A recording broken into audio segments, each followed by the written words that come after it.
Welcome to the Winged Wheel Podcast. Here to talk all things hockey are your hosts, Brad Crisco, Ryan Hanna, and Evan Lobsinger.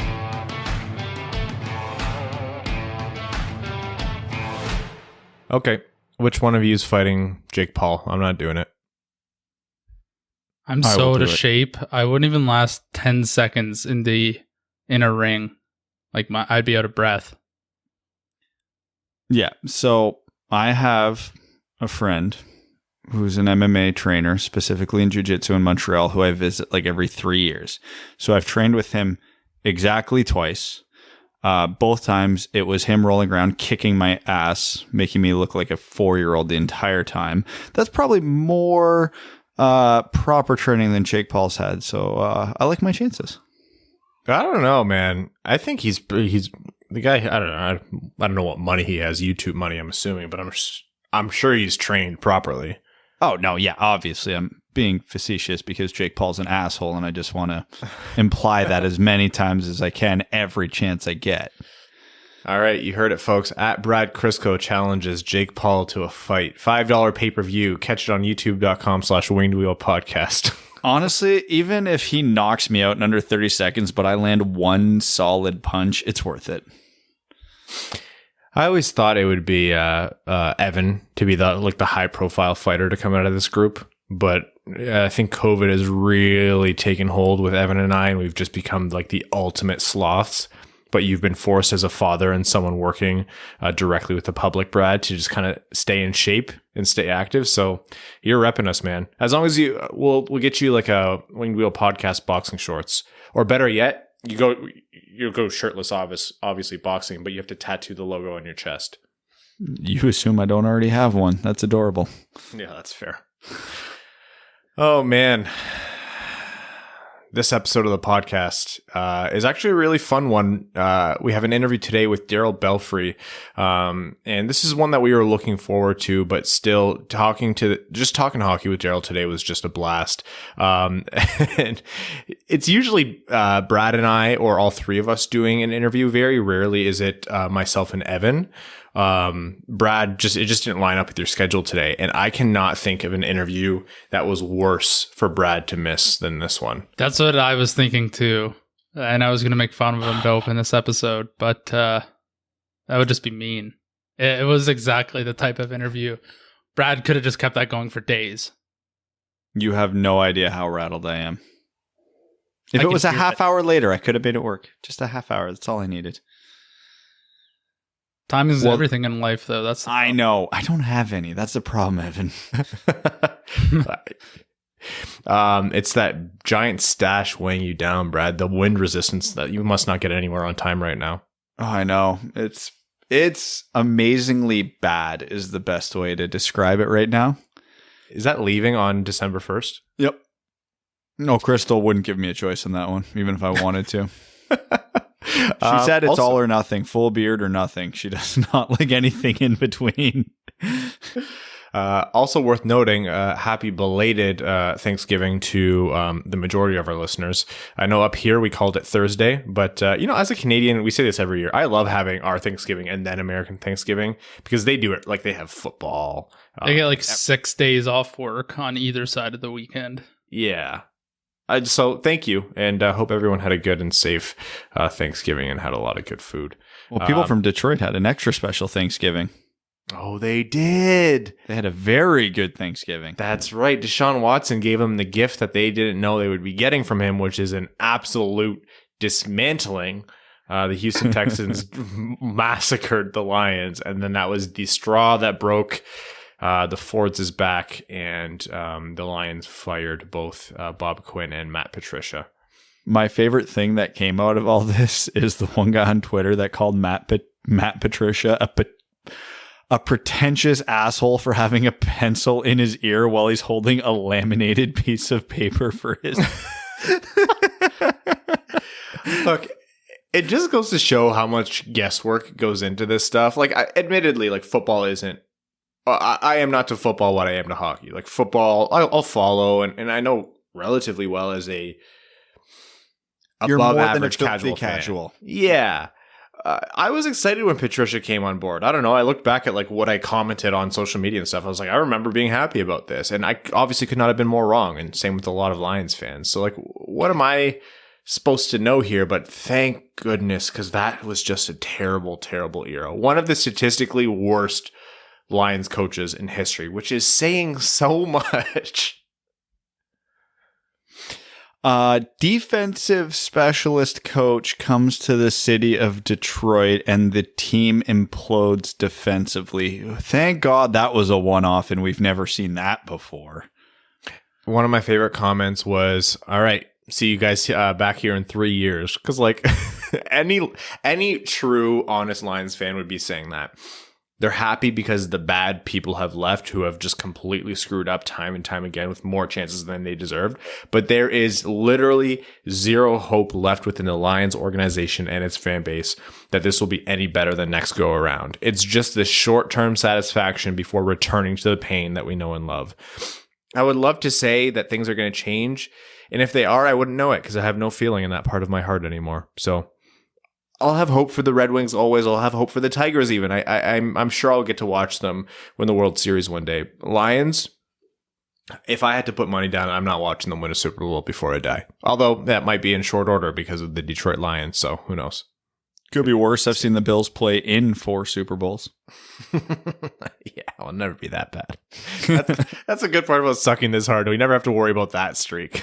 Oh, man. Back to hockey. On this episode of the podcast, we are going to be just shooting the breeze a little bit about goings on in Europe between our beloved Phillips playing overseas, and then talking a little bit about salary cap strapped teams and some movement there before jumping into our interview with Darryl Belfry, one of the leading experts in hockey coaching and development coaching as in a non-head coach. He's worked with people like Patrick Kane, Sidney Crosby, Auston Matthews, Dylan Larkin, obviously. So this guy's the best of the best, and we had a phenomenal interview with him today. So really excited for all of you listeners and Brad to hear that. But first, let's talk a little bit about, actually, we had a little Phillip on Phillip action today with Zadina doing that sweet, ad hoc stop move on none other than Filip Hronek to bury the goal. That was a sick move. When I first saw the goal, I was unaware that it was Hronek that he dummied on the cutback and the release. And I was like, oh, that's amazing. And then I think it was actually you who pointed out that it was Hronek. And I'm like, well, now I'm conflicted. I saw it, like we said, those GIFs are always so fuzzy. And I was like, I think that's Filip Hronek. And then I looked around and I couldn't find it anywhere. And it was someone posted on Reddit. They're like, oh yeah, that was Hronek, by the way. I was like, yeah, it is Hronek. Oops. Yeah, we tweeted about it. And actually, Zadina replied to us and was like, no, Hronek's going to be a legend in the NHL. It was just a lucky play. Which, like, the obvious answer here is that they're both going to be legends in the NHL. But it's just fun. I can't wait. It just made me miss Red Wings hockey, man. I can't wait till we have both Phillips back on the same team and just tearing up the NHL. But only one of them became our best friend today. That's true. We're really That's good all work. it takes to be one of my best friends is just comment on Twitter. Reply to one of our tweets. Brad, then you have a lot of best friends. I know, I'm popular. The worst is when you get trapped or tagged in a Brad conversation that 17 other people are having, and then your mentions just go off the rails. Oh, yeah. Earlier this week, and I was like, when do I get out of this nightmare? The mute this conversation button is the most used button I have on Twitter, even more so than send tweet. There have been times where they always jump on you, Brad. I almost never mute something that I said, because if I put something out into the world, I'm like, I feel like it's my duty to own this and just kind of follow the conversation. But it's always something that you said where people just absolutely pile onto you for it. And it's almost always led by Rowan, which is, you can count on that. And it's never about what the original tweet was about. Of course not. No. Like, I could say, oh, what an amazingly deft move by X and Y player on this play. Oh, yeah. And then there's going to be a picture of a Darren Helm with the C on his jersey. The 15-year-old picture of me in a Dallas Stars jersey. And then and then some random YouTube link to something I dare not click. And then that's the next 30 tweets in loop. Like, it's clockwork. Like, as soon as I see those 3 things covered, I just mute the conversation because I don't feel like going through them each 9 times. Man. I realized I lied to you just now where I said I don't mute my own tweets. I do when I make the stupid mistake, and this is just fully on me. Like, no one is to blame here but me. But will that stop me from whining? No. Have you met me? If I make the slightest joke at Jeff Blashill's expense or in favor of him, it is absolute pandemonium. People crawl out of the woodwork. Like, the Detroit sports fan base is just ready to punch the air in front of them, whether they are pro Blashill, anti Blashill, or just down the middle. And I'm like, I read these 2 hours later and I'm like, yo, I was half in the bag when I sent that tweet. I don't even remember what it said. I promise you it's not that serious. But I can't ever get away from it. It's my own fault. I've made the same mistake like 45 times. I just need to say to people, nothing has changed about Jeff Blashill. We talked about it before. Here's the TLDR on Jeff Blashill. Whether you liked him or not, he's here to stay for the next season. Yes, this team is better now than what he had in the past. So is this his first real test in a long time? Absolutely. How will it turn out? Who friggin' knows? He has to do better than 17 wins this season. Will we know until then? No, there's a pandemic. There's no hockey being played right now. We'll let you know at the end of the 2021 season. Until then, we're just going to meme about Jeff Blashill. I'm sorry if it offends you or if you love it too much. I don't really know. But holy shit, people get up in arms. It feels like the Alexei Marchenko conversation happening all over again. That's not a problem limited to just you, Ryan. If you just type the word Blashill on Twitter, it doesn't matter the context, you're getting flamed. So you could be sitting at your computer. I hope Jeff Blashill and his family have a nice Thanksgiving. What did you say to me, you son of a bitch? Scroll down to like 2 comments. How dare you? It's like someone just drove their car into a ditch or into traffic because of both of you.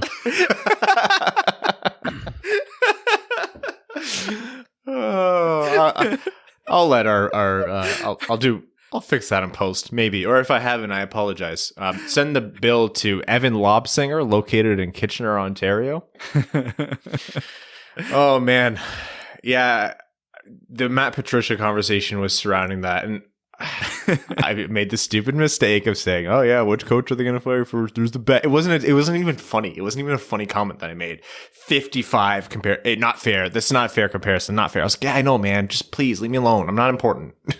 You're not allowed to be funny on Twitter, Ryan. You know the rules. But the thing is, I'm not. I'm almost always not.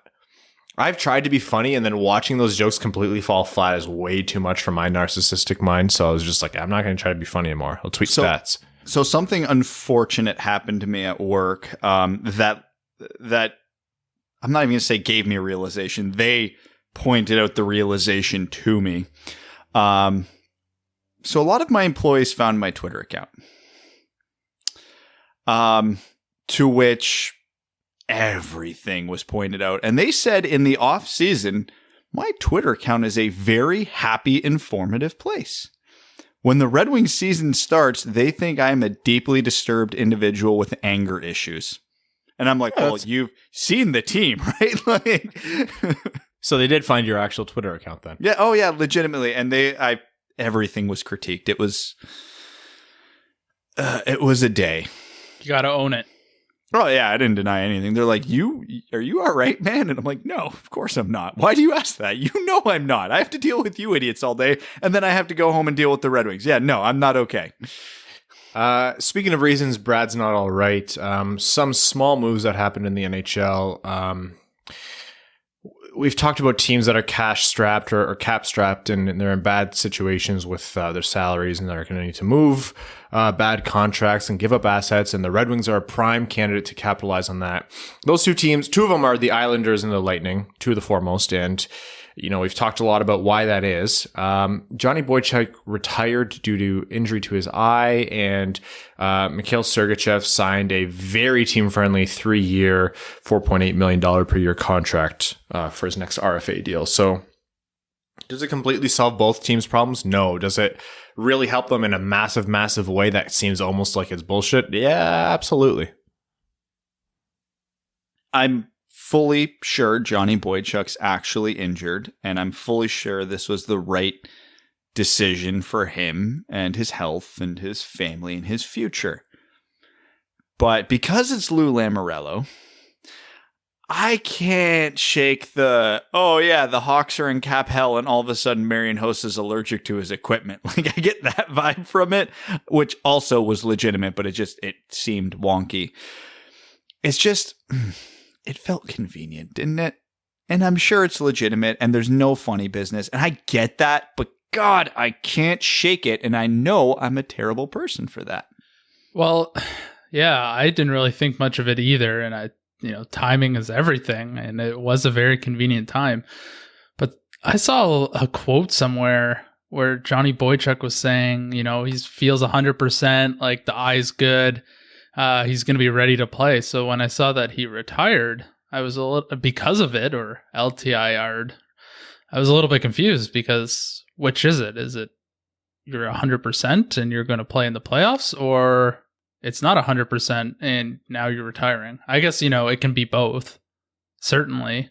But yeah, once again, got my tinfoil hat on there and I was like, oh, this is very convenient.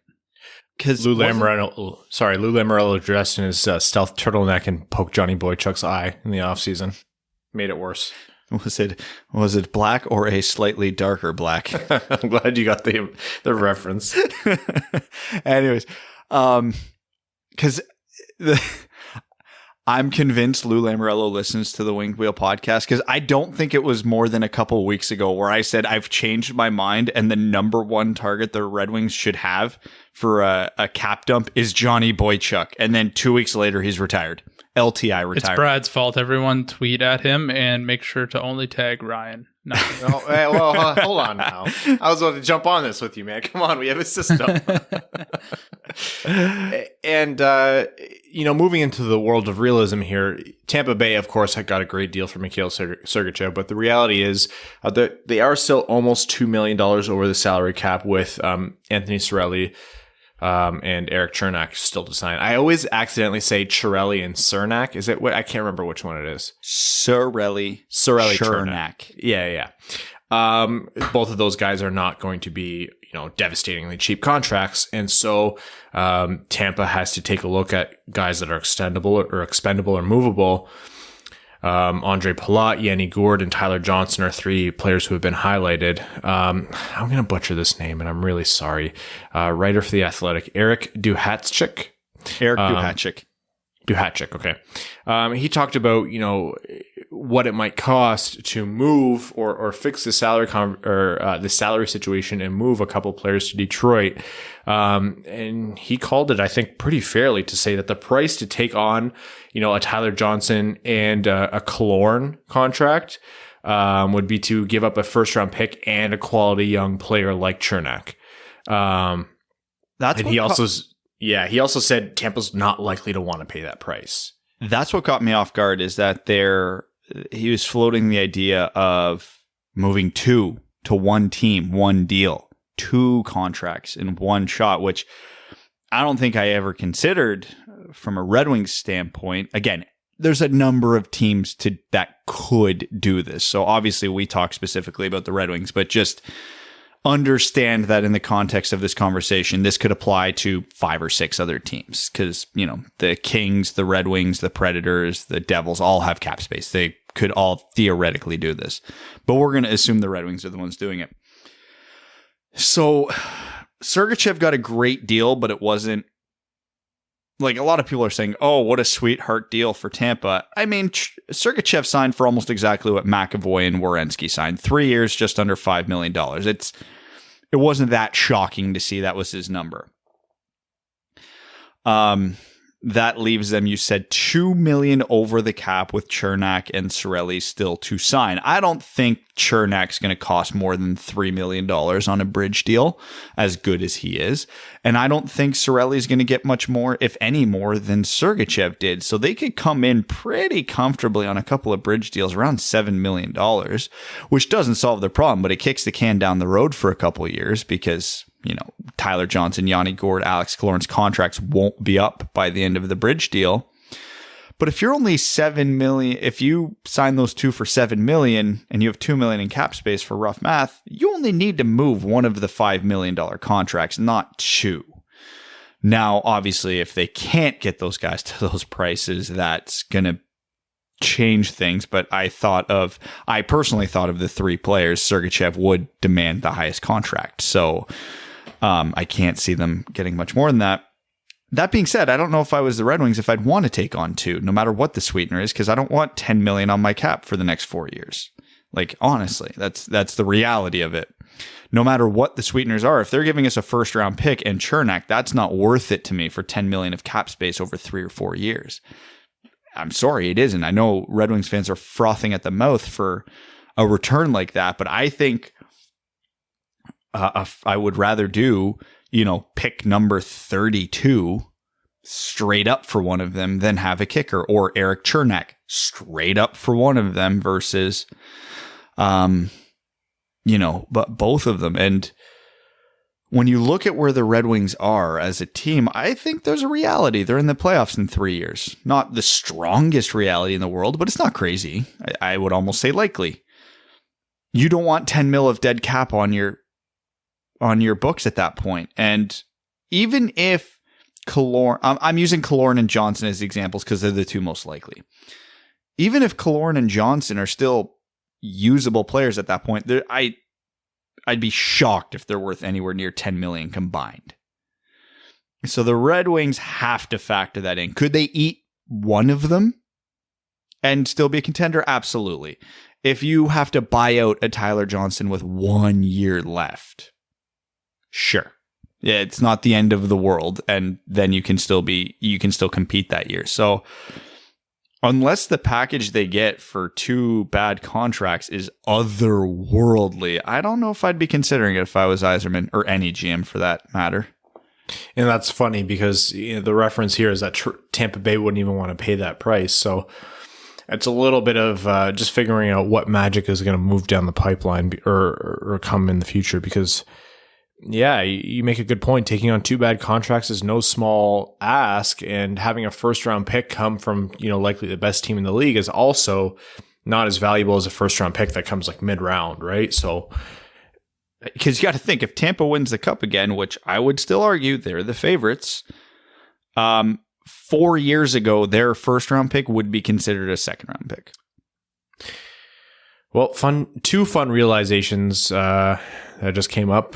One, Sam Stang scored a goal, and that the other team mostly scored on themselves. And two, everyone who watches on YouTube who likes to see our faces, blame Evan, because we had a little technical glitch that is entirely the fault of him and his computer. So please send all complaints to @HockeyTownEvan on Twitter. His fault completely. Yep, I own this one. No, well, it's not as fun as if you own it. So back to Tampa Bay. I don't know. It's easy to be biased one way or the other. I don't think Tampa Bay is likely to try to move both, Johnson and someone like Killorn, and then move a Chernak to try to sweeten the deal in a first. Like, it seems like quite a bit, but at the same time, Tampa Bay does have to do something. It seems like dominoes are still falling into place that people weren't anticipating, and who knows what's going to come about with the league and their rules for next season.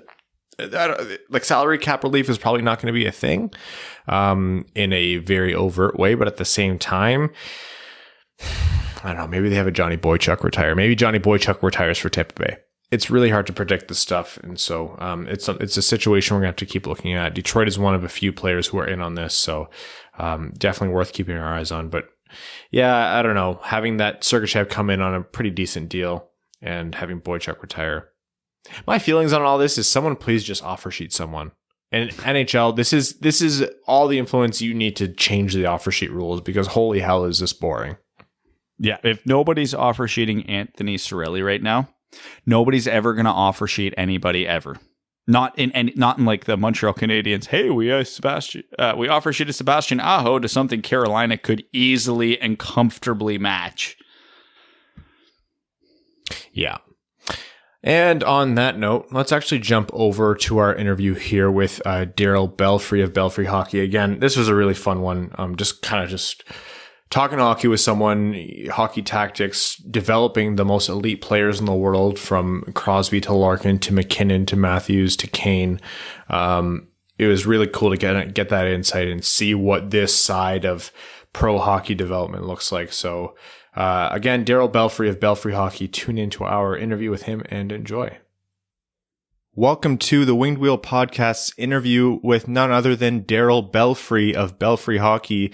Darryl is one of the foremost hockey development coaches in the world, working with the biggest names in the sport. Darryl, thank you so much for joining us today. It's a pleasure to be here. I'm really looking forward to it. Yeah, and this is an exciting topic for us. We've had a lot of discussion about, hockey development and hockey tactics, and we might be pros at the beer league level, but we're bringing in the big guns for this one. So we're going to try to keep up with you. But first, Darryl, talk to us a little bit about Belfry Hockey and the book that you just put out.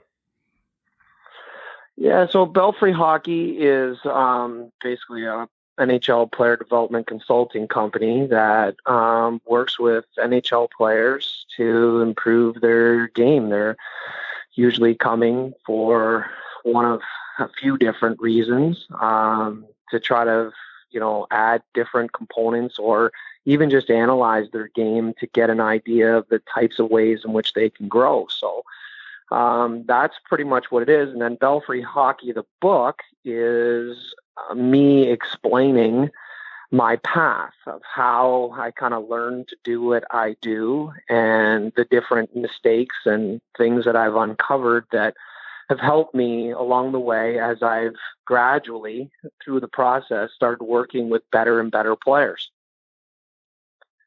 So the book kind of just takes you through that process and then gives you some insight on, what it's like to train those players, what's really important. And then there's a lot to do with just general teaching. And because I believe first and foremost, I'm a teacher. And hockey just happens to be the thing that I teach, but that's, I think, been my big edge all this time. And so it's largely about how to teach anybody, but elite people in general is what I delve into the most. So some of those names that Darryl's referring to here: Patrick Kane, Nathan McKinnon, Matthew Barzal, Claude Giroux, and then none other than Dylan Larkin. So when he talks about elite people, he means elite people. And of course, sorry, Sidney Crosby's on that list. I don't know how I didn't mention Sid.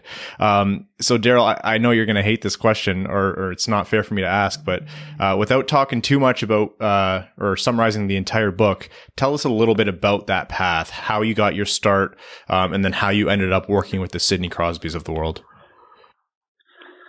So how I got my start was I didn't start playing until I was very late very late relative to every other kid's terms. Like most kids start when they're 4 or 5, and I didn't start really until I was 12. So obviously the end of the road came pretty quick, and so I was left with a lot of passion towards the game and no real outlet to competitively go after it. So I decided I wanted to coach. So once I got into coaching, then I realized very quickly that there's a big difference between coaching and teaching, and that I fit much better on the teaching side. Teaching is much more individual. It's very personal, and coaching is much more group. So for me, I was much better on the personal side. So as the years went along, I gravitated much more towards teaching situations and started leaving more of the group dynamics behind. And as I was doing that, the players who I was coaching, which many of them were, 8, 9 years old at the time, and then as I was transitioning out of the whole group thing and into the individual thing, well, it just so happened that they were now going into the OHL and going to college and ultimately getting themselves in the NHL. And how I got to work with, some of the best players in the game is because I had a couple of clients that were elite players coming through, and then I met their agents, and then all of a sudden it was like, hey, could you work with this guy? Or, there's different conversations come about. And the next thing you know, you get these opportunities because of the legwork that you had done beforehand. So it was like pretty much about a 12-year vacuum of nothing going on, of me just kind of trying to make myself as good as I could. And then all of a sudden thrust into, yeah, you're on an airplane going to New York and you're going to work with Sidney Crosby. So good luck. So that's kind of how that went. Yeah, it was one thing I wanted to ask you about is now that you have this established base of high-level NHL players, how do you go forward in picking your clientele? Like, not only other NHL players, but, highly touted young kids who are 12, 13 years old. Like, how does that come about for you now? Now I don't work with too many kids anymore. I have my own kid who I'm deeply focused on, of course. So she's probably the youngest that I work with. And then as it relates to picking the NHL players, like I don't really pick them anymore. They pick me. And so it's more of a fit. Because it's so personal and the players' needs are so specific at that level, they just oftentimes it's a question. Like they're asking questions regarding their game, areas of opportunity, and they want someone to research or hunt down what those opportunities are. So I will do that and then present my case, and then if it's a fit, then we spend some time together. And then if it's a really good fit, we could spend 10 years together. A lot of my clients are long time clients. Like I usually, when I get one, I usually am with them for a long time. So let's hypothetically say I'm in the NHL and I'm looking to, improve my game in certain aspects, and I want you to be my instructor. What would be sort of the first steps in building this process that you would go through with me? So we'd have a conversation. You would present your questions of, your own perspective, things that excite you, things that frustrate you, things that, you feel like there's areas of opportunity for you in your own game. And then I will then research anywhere between 5 to 10 games to come up with my own ideas on that, but I'm going to do it from much more of a research-based perspective. So I'm going to come back with some numbers, and I'm going to come back with some video to back up those numbers, to then start either proving your case that you came to me with, or coming up with other ideas that are in that same vein, but represent maybe different slants on it that we could create as talking points. Then we review it together and take a look at what those areas are, and then arrive at a consensus between the two of us as to what direction we'd like to go in. And that's how it is. It's a very collaborative environment. It's not at all, hey, Daryl, can you go, like, show me the way, and then I'll just follow you. It's really not like that. I have some ideas. I need someone to verify that these ideas are the right ideas for me. It's because I don't have a lot of time to waste, but I do have these questions. Can you go chase that down? And then if you have any other ideas to support this or move it forward, I'd like to hear those too. And then let's have a talking point. Ultimately, it's their game, not mine. And so they have to be very comfortable with the direction that we're going. And then once we arrive at the consensus, now they're all in, they're excited about what we're doing, and now the results are going to come very quickly. So Red Wings fans have obviously been excited about Dylan Larkin from the moment he was drafted, and there really hasn't been a point in his career where, since he was drafted, where he wasn't projecting to be even better every day. But still, a lot of fans, and including us, are kind of surprised that Dylan has embraced this role as a number one center in the NHL on his team. What was it like working with Dylan, and did you always know that he's had this capacity in him? Yeah, I mean, Dylan's he's a stud. I mean, he's got every capacity that you would want in an elite player. And when I say capacity, I mean he has leverageable strengths Like, his skating is all world. He's one of the top skaters in the league. He can move laterally at that speed. He's got great hands at that speed. He can think at that speed and make plays. He can see the ice. He can make plays to people behind him. He can shoot. He can use all 4 other people on the ice. He can find them even when they're not in the screen. He can play down low. He can play off the rush. He's not afraid to go into tough areas. So he has all these assets.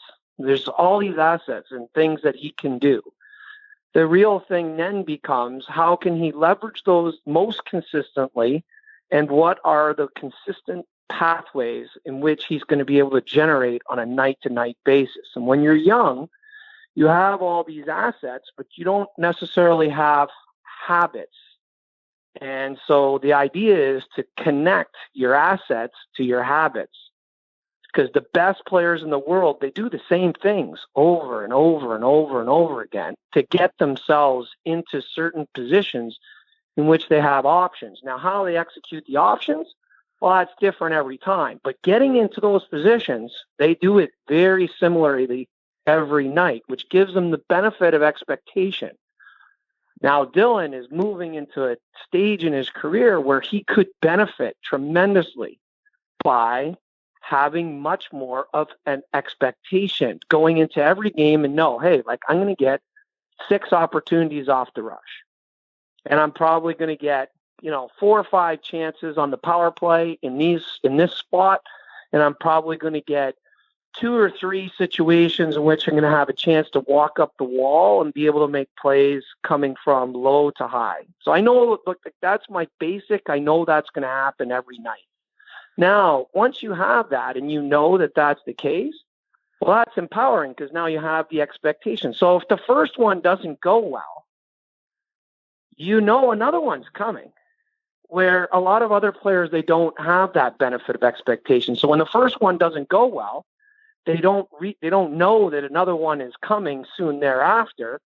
And so it's difficult for them mentally to be as prepared for those opportunities as they come along. And that's part of the maturation process of what you're talking about in a kid like Dylan Larkin, who's an emerging, like, top echelon NHL player. Now, that's really interesting what you talked about, which was essentially leveraging your raw tools or abilities and making them into habits. We've been talking a lot in the hockey sphere about hockey IQ over the past few years, and it's really emerged as one of the foremost things that people look for, especially in prospects. Is that a school of thought that you kind of subscribe to? And do you find that players who have that kind of natural ability to think the game, do they develop those connections much better? Well, hockey sense and hockey IQ is, it's like different things for different people. Like, you talk to 10 people about what it actually is, they'll give you 10 different definitions of what it actually is. And each player kind of manifests it a little bit differently. So some people have excellent IQ as it relates to use of space. So they just feel the space closing or expanding around them, and they just have a sense of where there's pockets, and they can move themselves into those pockets at the right time. That's elite IQ. Other people don't have that necessarily, that part of it, but they see things. So they don't feel space closing as much as they see lanes. So they see passing lanes, and they can see through pressure. They can see both pressure and they can see support. They can see them both, where people with lower levels of IQ, they see one or the other. They know where their people are that are going to help them, but they don't know where the pressure is. Or they know where the pressure is, but they can't see where the support is. So the people that have that level of IQ, they have now ability to see. Other people, their hockey sense is they're much better in tighter spaces. So they like it when people are on them, and they have a feel for being able to roll and be able to shield the puck and make plays under high amounts of pressure. So they can play 1-on-2 very effectively. Other people, they see things 3, 4, 5 steps ahead. So like they're going to move somewhere on the ice, and you would say, like, where the hell are they going? And then all of a sudden the puck goes there. So they have this like forethought. They can read patterns of play. So which IQ do you want to talk about? Do you know what I mean? Like there's lots of ways in which this thing manifests itself, which is why it's a little elusive. And so sometimes you get kids, for example, young kids, they come up and say, oh my God, this kid's unbelievable. He's got unbelievable hockey sense and IQ. And the truth of the matter is he's really just leveraging his own physical strengths. So he's physically much better. He could be just faster, or he's bigger, or he's stronger, but doesn't necessarily read space well. He just physically can go there. So it's not really a read as much as it's a bullying of a space. And now he moves up a level and you can't bully that space. So now your hockey IQ drops? No, you didn't have it necessarily leverageable in the first place. It was elite for 12 years, 14 or 16 years old, but now in the OHL or in college or pro, all of a sudden it's not. So that's why it's an elusive term that I think gets thrown around because it's a beautiful blanket. But I have a lot of questions as it relates to how effectively we talk about it and use it and how many people actually have it at an elite world-class level. I think it's a lot lower than what we give credit to.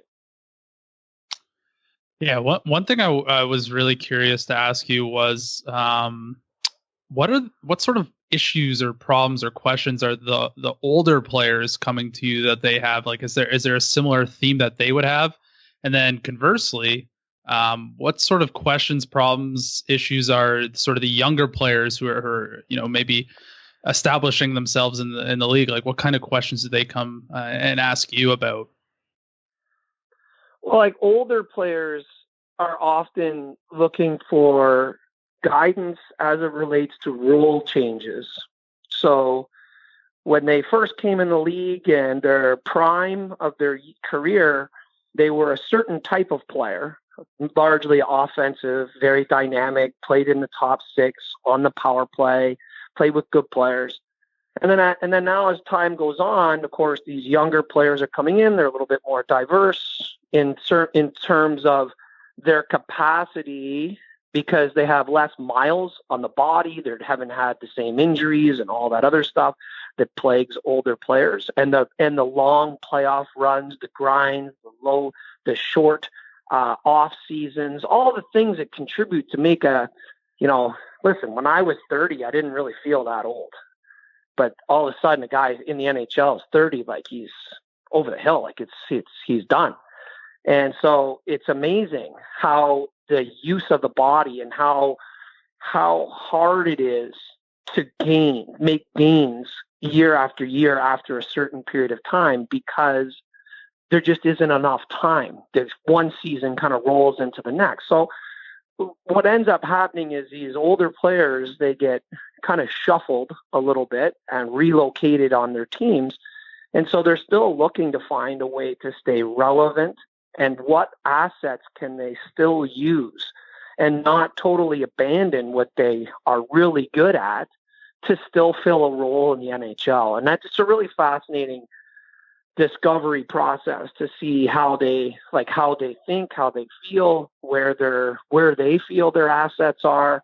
And it's much harder if skating was not a major asset for them to begin with. That makes it a little bit more challenging because every year that goes by, the game goes faster and faster and faster. So you inherently get left behind a little bit that way, especially if you haven't had the ability to train in the off season. Now, a younger player, their questions are much more, is what I've done to this point going to be good enough? Like, I've been living large and I've been the best player and the red carpet's rolled out for me everywhere I go because I'm a certain type of player. Now, when I reach the NHL, like, am I going to still be able to do that? Like, is that still something that I'm going to be able to still assert? And if it's not, what do I need to do to make it NHL quality that I can still do it there?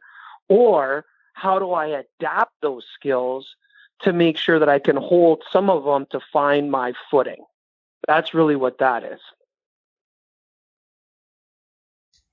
Now, there's a question here from one of our co-hosts who's not on this call, but he wanted to pass along and get your take on using what Adam Oates calls toys, but skills tools on the ice with players. Some people subscribe to a more old school philosophy of only doing gameplay scenarios, while others like to use a mix or use those kind of physical tools on the ice. Where do you fall with your methodology?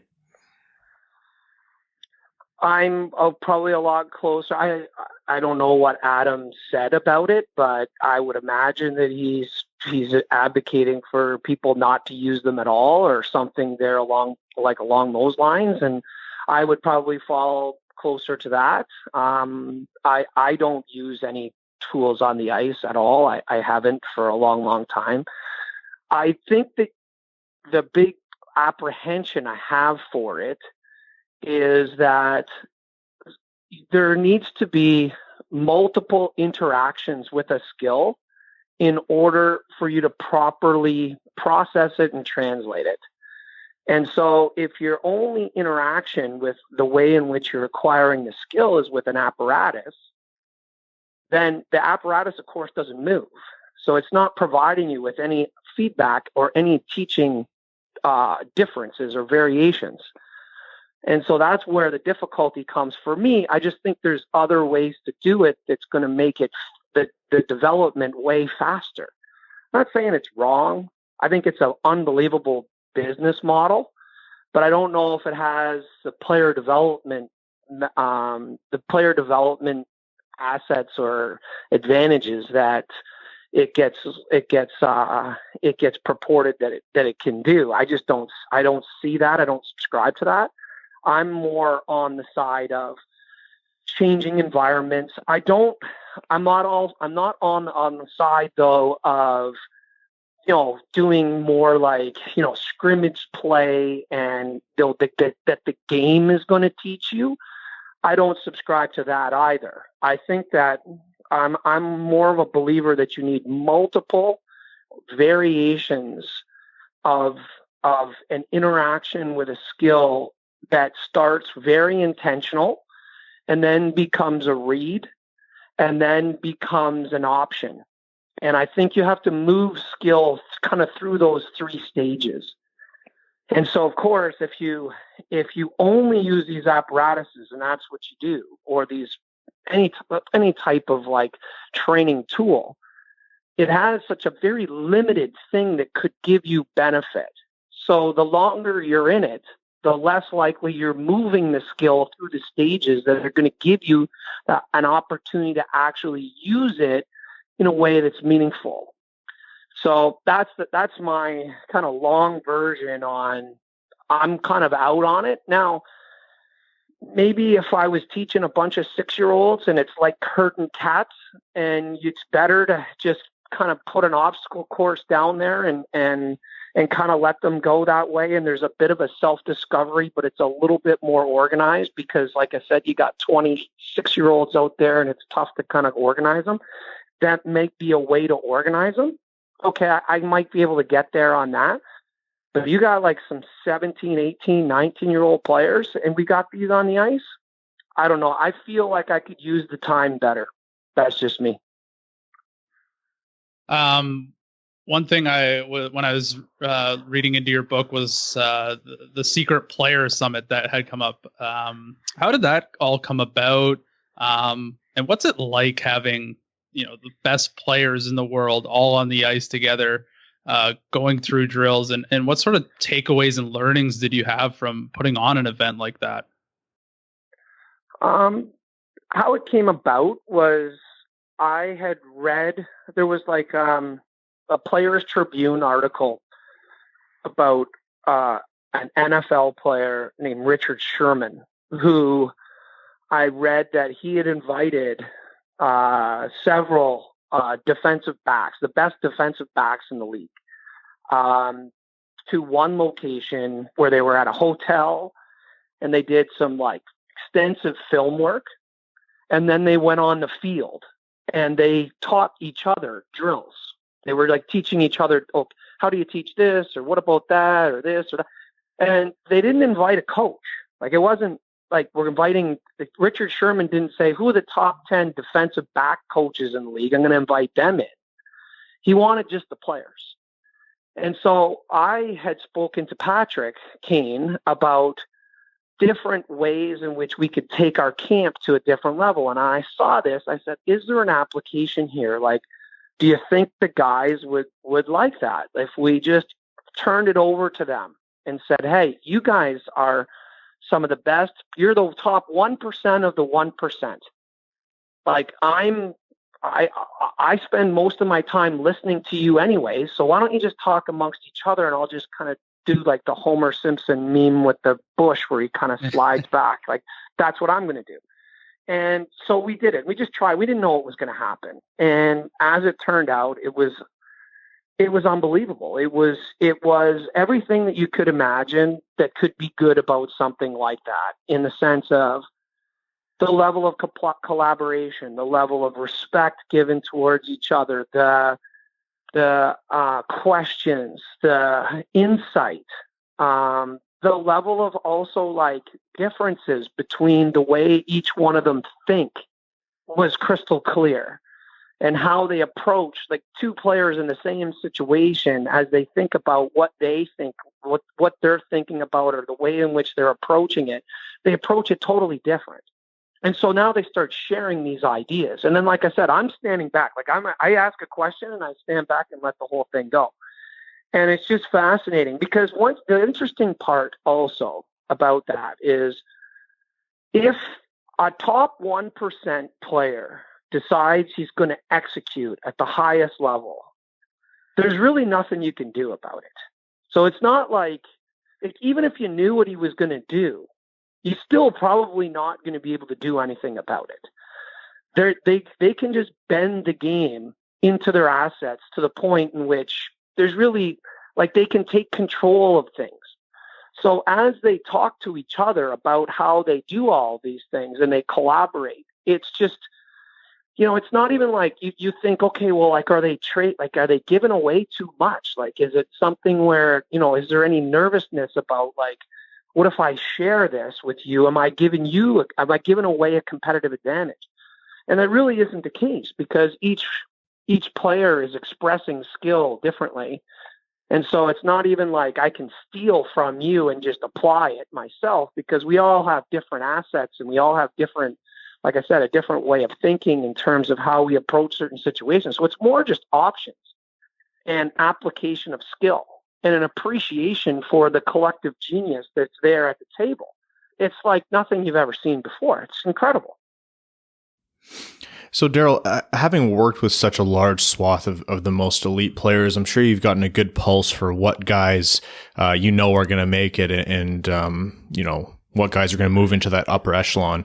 Are there any players that you've worked with at any level that have kind of really surprised you with how they've improved and the level of play or status within the NHL that they achieved? Yeah, I think like the players that I had that were really young, because I was really young too.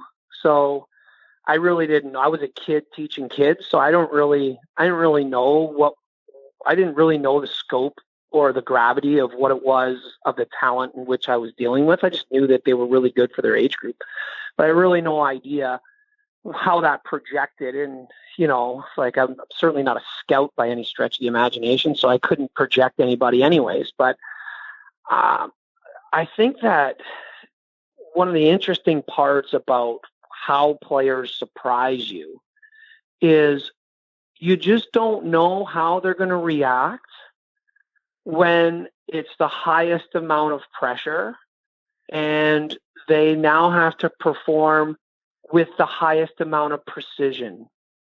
You just don't know how people are going to react when that situation happens until it happens. You can hypothesize all you like. Until the kid's there, you don't really know. And it's interesting to see how many of them, like, there's very few of them that, like, let you down. they might stumble at different times, but you can always see that there's something there where you're like, man, like this guy, yeah, he didn't make it happen yet, but it's going to happen. Like you get this feeling of that it's just not going to be contained. And then the other interesting part is that in the NHL, it's incredibly difficult to outperform your situation. So what I mean by that is if you enter the NHL and you're a third line player and you're not playing, of course, any penalty kills or power play situations or any special teams, maybe you're killing penalties or whatever. But the role and the type of player and the level of freedom to be able to leverage your assets is significantly lower in some of those roles than it is in other roles. And so if you're in most times, your situation includes who you're playing against and who you're playing with. And there are players that can outperform their situation, but very few, it's a very difficult thing to do. And I think that that's really surprising when they do, because it's, you just know how difficult that really truly is. And I'm just going to bug you with one more player-specific question here. Has there been any moment in your teaching, working with these best players in the world, where you were just kind of blown away, where you had to step back and go, wow, like watching, someone do one specific skill or just getting on the ice with the guy for the first time? Is there anything that kind of stands out to you? It's almost like daily, to be honest with you. Like you hate to say it like that, but it's true. Like these people are unbelievable. Like the capacity to learn and the ability to move their body and express skill in a poetic way is mind blowing. We just did a whole stretch here during this COVID time with Nathan McKinnon, and we had a chance to spend an exorbitant amount of time. Normally we would see him for a much shorter period, but because we have all this, it just made it so we had weeks to spend time with them. And it was literally every day, he's doing stuff where you're like, geez, I think this skill could get here. And then he goes right by it. And then you say, okay, well, now he's there. Like, I wonder if he could get here. And then poof, he blows right by that. And then 2 weeks later, you're at a level where you have no idea that was even possible. Like, you're like, so now you're reinventing. You're like, this is way beyond my vision for it. And you talk to him and his level of understanding of where it was, like you're past that now. So now you're in like true innovation mode. Like we're on a path, we're on an idea, we've leveraged your assets. But now it's 1 + 1 = 6 now. That's where we're at. And it's just, you get in those situations. It's happened to me, like in this type of situation that I'm describing. That's happened to me 5 or 6 times that I can remember in my career, where it's just like, I don't know if there's a ceiling here. Like, I don't, like all my predispositions of where I thought this thing was going to be able to kind of max out at, like we're way through that. Like it was like, I feel silly that I even put a limit on this thing at this point. That kind of stuff, it happens. And when it does, it's truly special. And it's one of those things where you're blown away to the point where you're like, it's so poetic. Like it's got an art form here that's what you're witnessing, an expression. And then the really cool part is, a month from now in January or February or whenever we start back up again, he's going to do it. And then he's going to do it in an NHL game. And then you're really like, that's when we're really going, oh my God, like that time that we spent together, he's going to do it. And the anticipation of that is like, it's almost like, it's like any like thing that you've just desperately wanted in your life. Like I could think about like when the day you're going to get married or something, like where you're so excited and it's just like thing you're looking forward to. This kind of thing is like that, like the anticipation of him expressing this at this level is just it's almost too much sometimes. So I have another question. So we're just talking about people with limitless talent. Let's talk about, the regular Joes like myself and Ryan who have limited talent and limited amount of resources and time between our full-time jobs and other commitments to improve, the game we're playing right now, once a week sort of thing. Like, what's something that guys like us can do either on ice if we've got extra time to just shoot around or something, or off ice that we can do to help, keep our game somewhat half decent, or try and improve our game even, as we move into our 30s and into our 40s? I think the most fun things that you can do that I think would give you the most satisfaction and would be something that you could definitely translate and would be, like I said, it would be a lot of fun for you and you could get pretty quick results. So it wouldn't be something where you're like, oh my God, like I have physical restrictions, I got time restrictions, I got athletic talent restrictions, I got, the depth of skill that I need, like all those restrictions, like it's just too much. Like I'm going to be banging my head against a wall for months here and I might not even be able to do it. Rather than go down that type of path, pick a player that you admire or a skill set that you admire that you just think is awesome. And spend time in your game trying to recreate those situations. So for example, let's say you love rush delay, but of course in men's league, you just don't see that very often. And so now when you get the puck in the neutral zone, just try it. Like try it. Put yourself on the dot line, make the guy think you're going to go inside or go outside. And then just when he turns his feet, turn up and just see what happens. Like those types of patterns of play, I think are really cool to do, or let's say it's something where you see like these guys now are the forwards in the NHL are recreating this high 3-on-2 where they come up really high in the zone now. So go and do that. Put yourself in a situation where now you're up at the point and you're looking to come down and looking for these other situations. I think the more, rather than looking to try to add like elite skill, like learning how to change the angle of a shot, which you can do that. It takes a long time. You can do it and you can get a lot of satisfaction out of that. Believe me, you could be out in your garage every night before you go to bed shooting pucks and trying to find ways to get better. And I don't doubt that you could make gains. You could also, try to become a better skater. You could hire a power skater. You could do all this stuff and it could be a lot of fun. You could go in the gym and work on those things, of course. But it's just so long. Rush delay, you could do that tomorrow. Like you guys could go on the ice tomorrow and you could put that in your game and it would be fun. And so I think looking for those patterns of play and things that are kind of unique, that are interesting, that you think are fun, go and try those things because you're going to get an immediate payoff, which is going to make it really exciting for you. And that'll give you an added fun for the game.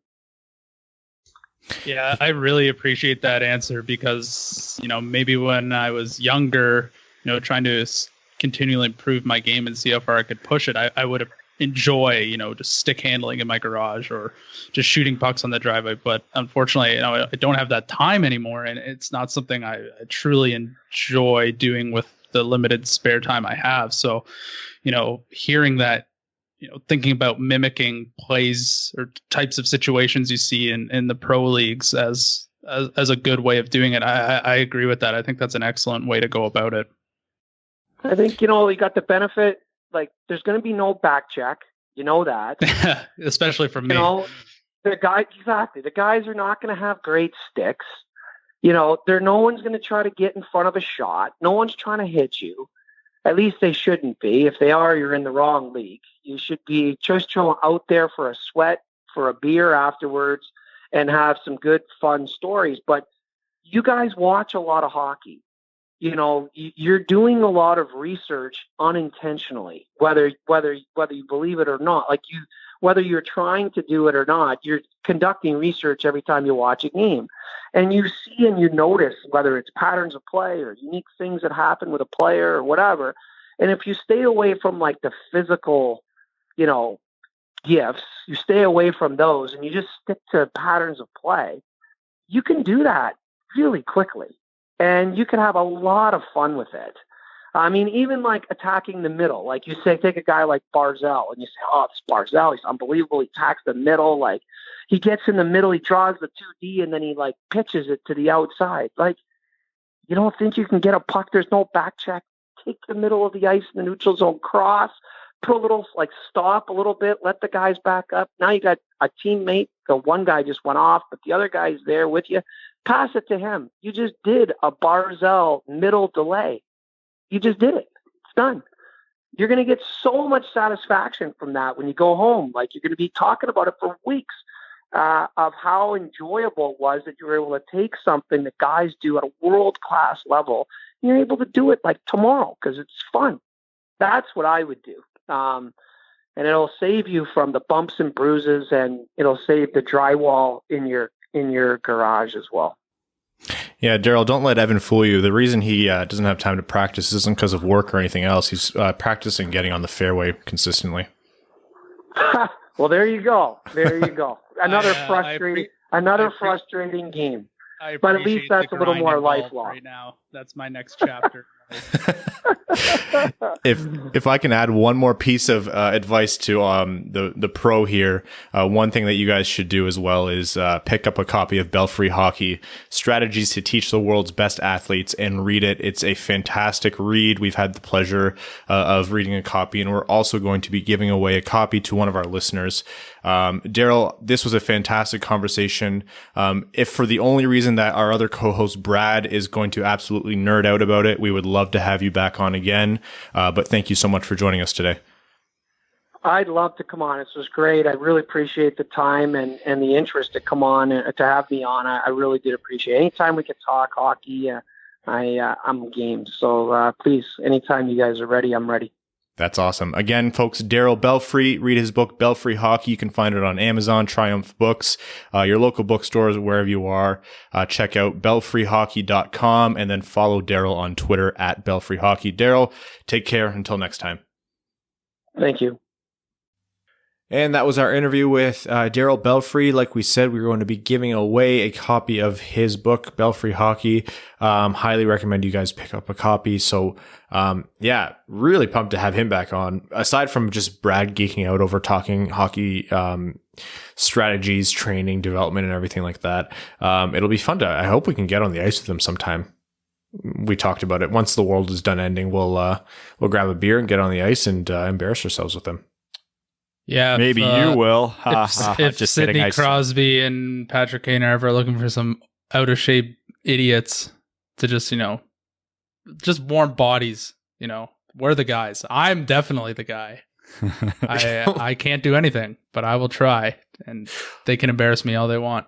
Warm body is right, because I've put on enough weight during COVID that I'm just always so insulated and overheating. Listen, Evan, you lump me in with the two statements there, out of shape and idiot. And I will have you know that I am not out of shape. I tried on my my base layers for skiing because I need to upgrade a few of them. Not a pretty sight, gentlemen. Let me tell you, it was not good. Whatever the Lycra spandex material is. It was holding on for dear life. Stretched to its absolute limit. Like that scene in Spider-Man with the ship. Oh, man.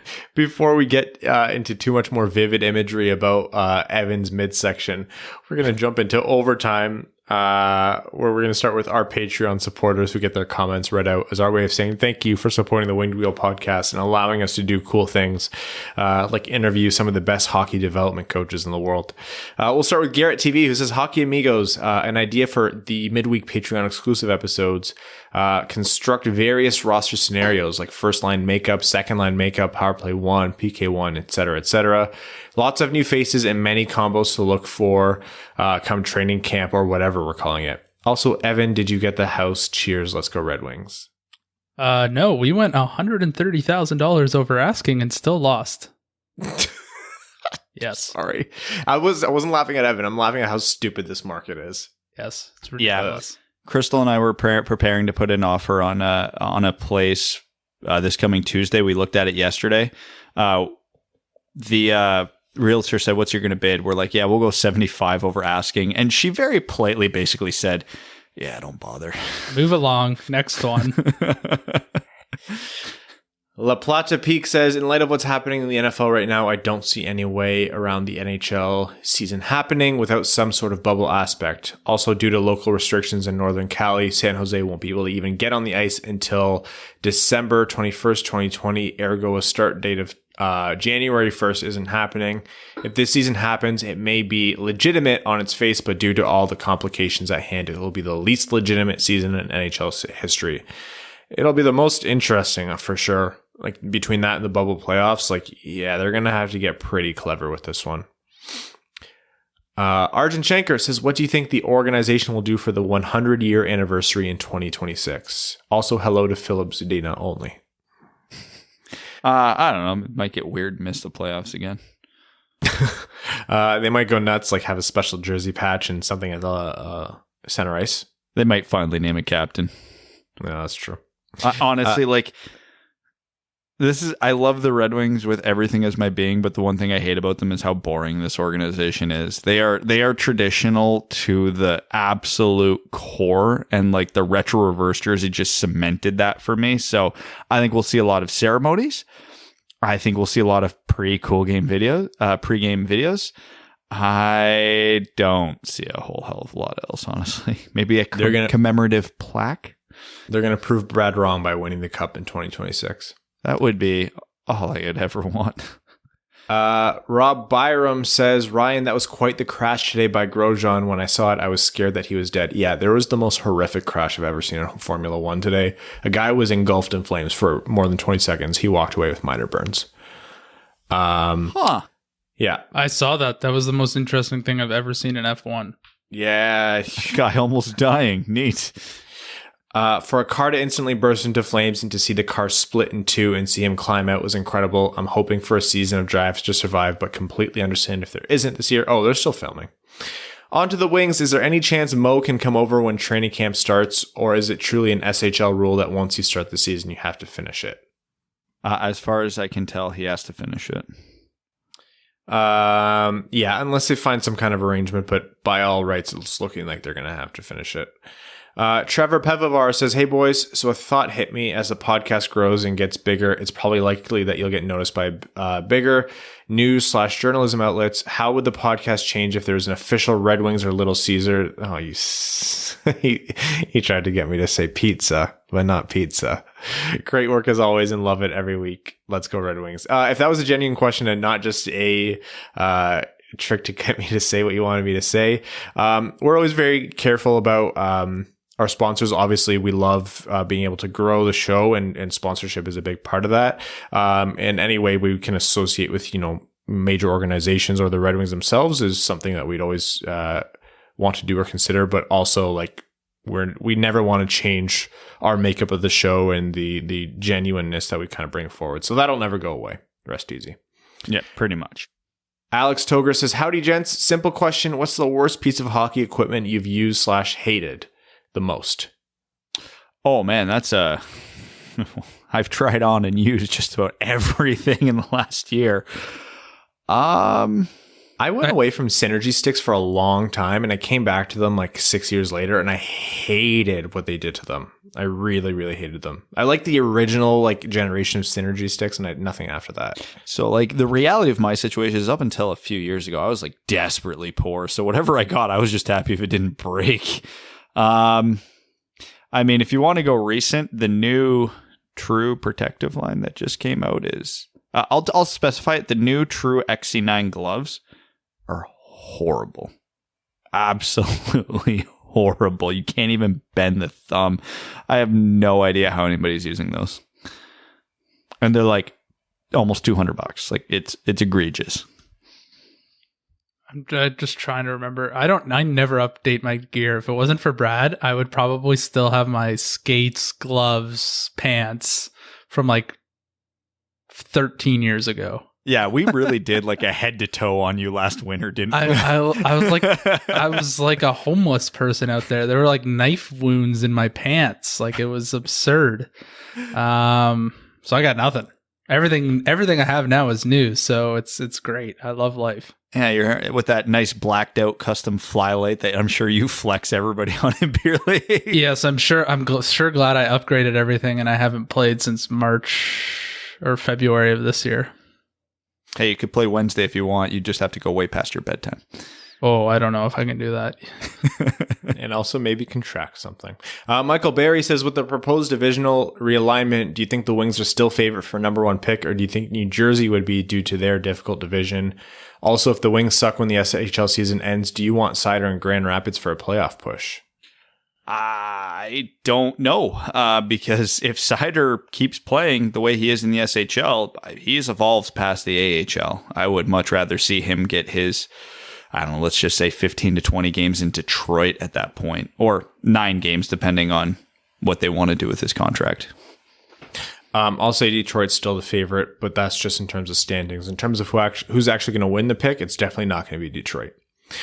Lars, the prophet of the towering behemoth, says one of the sport's scariest moments as Grosjean impersonated the Yotes and Sens organizations as he burst into flames today. I was amazed to see him walk away from that. On to hockey, William Eklund has 7 goals, 5 assists in 16 games in the SHL with a mediocre Djurgården. Brad had him 5th at his latest prospect ranking for the 2021 draft. I can honestly see him going higher. How about his assist to Holtz? Talk about vision as he waited for the goalie to start turning his head, looking for the puck, and then snap it back to Holtz. Will he be the first Swede picked? It depends on the draft order, and it feels like we've been saying this for, well, at least the last 2 drafts for one very specific reason, and this draft is going to follow suit because there's one goalie who's getting top 10 consideration, so it depends where the goalie-needy teams land, because I have Eklund very high. Out of most outlets, I think I'm one of very few who has him in the top 10, and a lot of other scouting outlets have Jesper Wallstedt in the top 10. So if it was my board, he'd be the first Swede off, but I don't know. Actually, is Wallstedt Swedish or Finnish? I always get that mixed up. So maybe, probably. We'll go with probably. Yeah, I'll say probably. Cody Stark says, what do you think of Zadina using his Twitter account the way he has been? Nice that he gives us updates after he left the ice that one game. Some of the things he likes or retweets are a bit different, but only because no one else really does it who's in the same position. Not complaining, just want your thoughts. I think it's fun. I love it. Well, he responded, he follows us on Twitter now, so immediately he's my favorite account on Twitter. Oh, I don't know. It's the one thing I think we have always criticized the Red Wings for. We haven't brought it up in a long time, to be fair. They don't interact with the fans all that much. You look at the players, for as much as we love the players, they don't have a social media presence. So the fact that Zadina is out there on Twitch, on Twitter, interacting with people, I love it. I want all professional athletes to do that way more. So the fact that Zadina is doing it, it automatically makes him one of my favorite Red Wings. And honestly, from a business standpoint, and this guy wants to make a living, it's smart. Get yourself out there. You are a brand. Build your brand. Like, it's crazy to me more players don't do it. Kindle and a Turd says, while I reflect during the holiday season, I'm thankful that Eisman got all of our most important prospects into the SHL and other active leagues. There's still a hole within me that only watching the Red Wings can fill. I can still at least get a half chub from watching Cider, Raymond, and the fellas play overseas. Vincent says, hey guys, do you know of any way to watch NCAA hockey? I've heard that Kent Johnson and Owen Power have been doing well, and I want to watch some form of hockey. Keep up the good work. I don't have any good answers for you, unfortunately. Yeah, you might have to revert to the Pirates Life on the internet, but I'm not sure what your local... I don't know what local broadcasting looks like for NCAA hockey. We don't really get it where we are, but maybe someone who's listening can chime in on this one. Kyle says, imagine this world. Tatar and Nyquist both carry the torch of Datsuk and Hank. Yzerman took over GM 5 years ago. We got super lucky with the draft lottery. Abby didn't age like a block of cheese. Hey, blocks of cheese often age well. No bad contracts. Zadina was immediately a 40-goal scorer like some scouts thought. Rasmussen a second-line center, and Veleno already complete machine at third-line center. Sider wins the Calder, and Raymond follows the year after. Okay, well, now I'm sad. Evan's bingo card says, what do you guys think about the possibility of a bunch of new first-time sports owners emerging at the tail end of the pandemic? A bunch of teams are losing money, and I'm sure the super wealthy owners, Evan, do you care to chime in, aren't thrilled with that situation. Could you see a bunch of first-time owners come forward who maybe haven't lost as much in their business endeavors over the past year? Would that make for a better or worse sport going forward? Also, if I buy a Winged Wheel podcast polo, will I golf as good as Evan? I was promised a Winged Wheel podcast polo. Where is it? It's sitting in my room. We haven't seen each other because there's a pandemic. I can give you my mailing address. Yeah, I'm not mailing it to you, buddy. I'll drop it on your front step. I forget what the non-golfing question was. Yeah, me too. Bunch of new first-time owners. Oh, probably not. Business owners are smart. They don't sell during the middle of a recession or a depression or whatever you want to call it. They know it'll bounce back. There might be some who get hurt severely to the point they don't have a choice, but it'll be very few. And whether or not it's good or bad, it depends on the owners. Who's leaving, who's coming in. I could say yes, I could say no. If Eugene Melnick sells to the Senators, yeah, it's an automatic upgrade.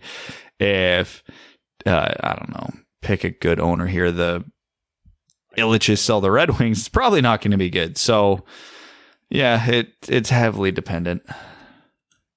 Jordan Thill says, I finally did it. I became a patron after listening for years and years, and I'm here to make you answer for your bad takes from years past. Well, Jordan, thank you so much for supporting the show. He says, last episode or 2 episodes ago, Brad, you mentioned Alexei Marchenko and how you're glad you didn't have to talk about him anymore. Glad you did, because I remember you talking about the state of our decor a number of years ago, and here's a paraphrase. You know, top pairing of DeKaiser and Kronwall, then we have Ouellette and Marchenko as a really solid 3rd and 4th defenseman pairing. And with 2 of Quincy, Smith, Kindle as your 5 to 7 defensemen, we have a pretty darn good defense. I know how much you love us giving you grief about this kind of stuff, so please go into a 15-minute deep dive about the topic. Oh boy. Remember when Ouellette was a 2nd-round pick and we really thought we had something there? When he played for a pretty big role for Team Canada and we really thought we had something there, and he finished his Q career and we really thought we had something there. Oops. This is why you need lots of draft picks, because most of them don't pan out. You need all of them, so many, and pray that like 40% of the top 3-round pick hits. Why are you guys so cynical? Because we've been burned before. Yeah. Hockey Virgin says, hey guys, during this pandemic, new patron, I believe. During this pandemic, due to there being no sports, I finally conceded and decided to become an all Detroit sports fan, along with the sadness that comes with it. Hey, no one can ever blame you for being a fair weather fan. During my search, I found your podcast, and may I say, man, the dedication you guys have. Like my title says, I'm a complete virgin to this sport. So can you describe the player on the Red Wings to any football player? So are we comparing Red Wings players to football players? Okay. Dylan Larkin is absolutely Matt Stafford. Really, really good. Everybody in Detroit knows how good he is, but outside of Detroit does not get the respect he deserves. Mantha is like a Kenny Golladay, like really good. He is absolutely Kenny Golladay. He is one of the best players in the game at his position when he's not hurt. Yeah, and works really well with the best player on the team, which is Matt Stafford / Dylan Larkin. Dylan Larkin's young, by the way, so just he's not like he doesn't have limited years left like Matt Stafford might. But yeah, it's he really needs, like, it's Stafford and Golladay and a couple other pieces. Let me see. Who's Bertuzzi? Maybe like a Marvin Jones. I'm not sure. He's really productive, like works hard. Not like Kenny Golladay level talent, but still really like a good player who gets the work done. Like, okay, I'm not going to use a Lions analogy for this. I'm going to go back a few years.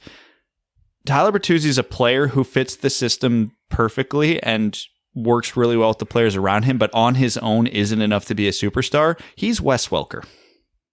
I was thinking like Wes Welker, Darren Sproles, that kind of thing. Yeah. Does well in that system, yeah. And beyond that, I think it's going to start to be a stretch because there's no Lucas Raymond. Is there a Lucas Raymond in the Lions organization? In the Lions? No. Yeah. Absolutely not. It's hard. Imagine if Jeff Okudah played offense and wasn't disappointing. Jonathan Bernier is Matt Prater. Yep. Old reliable, yeah. That's a fun one. Cameron Swick says, ever since I was a kid and got NHL 03 for the PS2, I loved playing franchise mode and taking a bad team and making them good. I found one of the big things lacking in the current games is record books like they have in 2K. Record books in NHL 21 are garbage. You can only see top 5 of each stat. It's glitchy, saying things like a 27-year-old Binnington has played 1,800 games. Oh man, that's a lot of wear and tear. Really hope that 2K starts making NHL games again because EA is garbage. That is all. Obi-Wan Kenobi says, I'm going to go out on a limb and defend Crystal's hot take. I don't think it'll happen either, but if there was any season the Wings could go on a PDO bender like the 17-18 Devils, it'd be in a shortened year. Again, not likely, but in a shortened season, a hot start goes a lot further than it usually does. That's a fair point. Good goaltending and a very hot top line can win you games, as we saw last year, because that was the Red Wings' only recipe to win any games. So if they get any help from the depth, we know those two things can carry you. Again, not betting on it, but yeah, especially for like 60 plus games. But yeah, you're not wrong. Joe Delia says, sup guys, I'll keep it short and sweet. Pick a Red Wing, former or current, to fight Jake Paul. I'm deducting points if any of you say Proby, McCarty, Joe Kocher, Gordie Howe. Thanks. Well, how can we not? Jordan Tutu. Oh, that's a good one. Aaron Downey. Either of those guys, yeah. Just absolute maniacs to fight. No. We got to count lead up and hype to the fight in this equation. We need someone who would actually kick the shit out of Jake Paul, but also be stupidly entertaining. Sean Avery. Would Sean Avery? Yeah, I guess. Sean Avery was an actual fighter in the National Hockey League. I don't care what you think of Sean Avery. If you can throw bombs in the NHL, even at a 50% win rate, you're an elite fighter in general in the world. Yeah. AJ Voss says, my Red Wings hot take isn't related to this year, but I think Tyler Wright did more damage to this team than anyone else in our front office. Say what you will about some of our trades and signings, but there's no need to make those panic moves if we would have drafted better. Yeah, that Patreon exclusive where we rated the last 10 drafts was an eye-opener and not in a good way. Stay Fresh Cheese Bags of Fournier Company says, Doobie-dooby-doo, wop bow wow, says it's time for North America's favorite game, bail out a cap-strapped team. Today's contestant, the Lightning. Brisebois, his feet resting up on the desk halfway through a box of Victory cigars, comes to the realization that while the parade continues, he must get to work at getting his team out of the cap. You're the GM of Detroit, your phone rings. Brisebois, Juju Bree calls to offer you RFA Anthony Cirelli. Do you bail him out for what? Or counter offer for a different player? Anthony Cirelli would be fantastic. And given that he's screwed, my offer wouldn't be that big. Like, I know what Anthony Cirelli is worth, and it's a lot. My offer would start and stop at a second round pick. Like, all right, you want out of it? Here you go. I'm giving you an asset to help you, but I'm not giving you much. Would you take Cirelli and Johnson for a 7th? Absolutely. Are you kidding? All right, just making sure. Also with Crystal, don't think an 8th seed is that far-fetched. I think they're in the mix until the trade deadline, and from there it depends on what returns Yzerman gets. Not saying it's a lock, but I wouldn't be surprised. Stay Fresh Cheese Bags.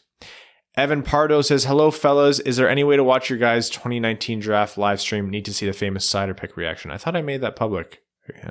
Oh, well. I thought I did. If I haven't, I'll clip the exact reaction so you guys can see it. The Caminator says, tried to think of a good question for this week, but couldn't. Instead, want to thank you for the podcast and all the entertainment that it's brought. Also, my birthday is tomorrow, and I'm glad I'm not old yet. Thanks for all that you guys give us. The Caminator, happy birthday, pal. And happy birthday. On another trip around the sun. Thanks for rubbing it in.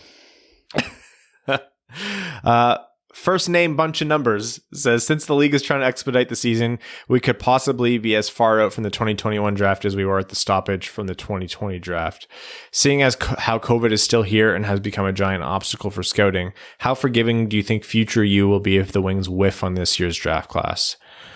Not very, but definitely a little bit. I mean, we do have a damn near a full year under our belt of all these guys at their 16-year-old years, and this is a very heavy draft for overagers. So we've seen 2 years of Owen Power that are relevant, 2 years of Kent Johnson, 2 years of Luke Hughes, 2 years of Matt Beniers. For whatever reason, this is an overage heavy draft, which is, I guess, the one silver lining to the world as it is. But yeah, if they take a swing on a Brant Clark or a Carson Lambos, who are true 03 birthdays, and it doesn't work out, I mean, it depends how bad they whiff. If you take Brant Clark first overall and he's a productive NHLer, let's say he's the 10th best player out of this draft, yeah, it's disappointing, but I'm not going to crucify them for it. Now, if they take Brant Clark first overall and the dude plays like 3 seasons in the NHL and then bust, okay, yeah, no, you should have seen that one coming. So it's all to scale, I guess, is my answer. My expectations will be for their first and second round picks, and then beyond that, I'll be pretty forgiving. All right. Not a ton of Reddit questions, so we're going to actually wrap up this episode. Thank you all for tuning in. Apologies again for not having the full our faces on YouTube, but I promise you none of us look good today. So for now, we're going to finish by thanking all of our listeners, our name-level sponsors, Arjun Shanker, Kyle R.A., Hi Brad, Zach Spring, Citizen High Five, Cody Stark, Greach, Jeremiah Adobo, Jake Kiefer, Ryan Hanna Brand, Wings and Pizza, Andrew Bohan, Scott Martin, Jacob Turner, Matt McKay, Craig Kibble, Brandon M, Matthew M. Rice, Luke Johnson, Kalen Wood, Hassam Al-Qassem, Charlie Elkins, Hana Lee, Josh Yelton, another former junior goalie turned golfer, Trevor Pevavar, Evans Bingo Card, Ashley Van Conant, Connor Leighton, Danny Jr., Matthew Keeler, Simon Anderson, Stay Fresh Cheese Bags, The Fournier Company, Antonio Gracias, John Evans, Quaz, and Stan Olson. Cheers, everyone. Take care. And for patrons, we'll see you midweek.